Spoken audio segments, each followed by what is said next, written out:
இது Sunday night.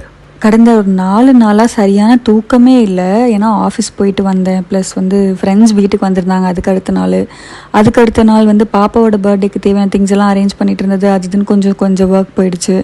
அதுக்கு அடுத்த நாள் பாப்பாவோட பர்த்டே. ஸோ 4 நாளாக சுத்தமாக தூக்கமே இல்லாத மாதிரி இருக்குது. ஒரு 4 to 5 hours ஒரு நாளைக்கு அப்படியே தூங்கியிருப்பேன், அவ்வளோதான்.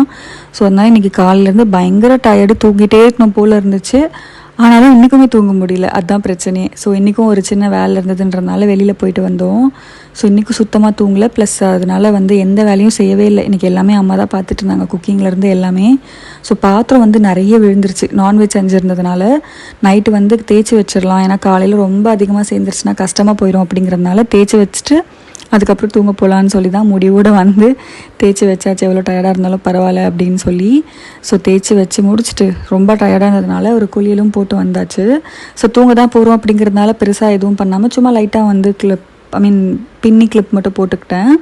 அதுக்கப்புறம் இந்த துணி ஊற வச்சுருந்தேன். நான் இந்த புது ட்ரெஸ்லாம் யூஸ்வலாக மிஷின்லேயும் போட மாட்டேன், துவைக்கவும் மாட்டேன் ரொம்பலாம் ஹார்டாக. ஷாம்புலேயே ஊற வச்சு அலசி போட்டுருவேன். லாஸ்ட் டைம் பண்ண தப்பு இந்த வாட்டி பண்ணக்கூடாதுன்னு சொல்லி ஒயிட் ட்ரெஸ்ஸை ரொம்ப பார்த்து பொறுமையாக பண்ணிகிட்டு இருந்தேன். அதுக்கப்புறம் மீஷோலேருந்து இந்த பேக்கிங் ட்ரே ஒன்று ஆர்டர் பண்ணியிருந்தேன். அதுதான் பிரிச்சுட்டு இருந்தேன். ஏன்னா இது காலையிலே வந்துருச்சு, இப்போ தான் ஓப்பனே பண்ணுறேன். இது பார்க்குறதுக்கும் குவாலிட்டியும் நல்லா தான் இருந்துச்சு. ஆனால் இந்த குட்டி ட்ரே ஓகே, பட் பெரிய ட்ரே என்னோடய ஓடிஜியில் பத்தவே இல்லை. அதனால வேறு வழியே இல்லாமல் ரிட்டன் போட்டாச்சு.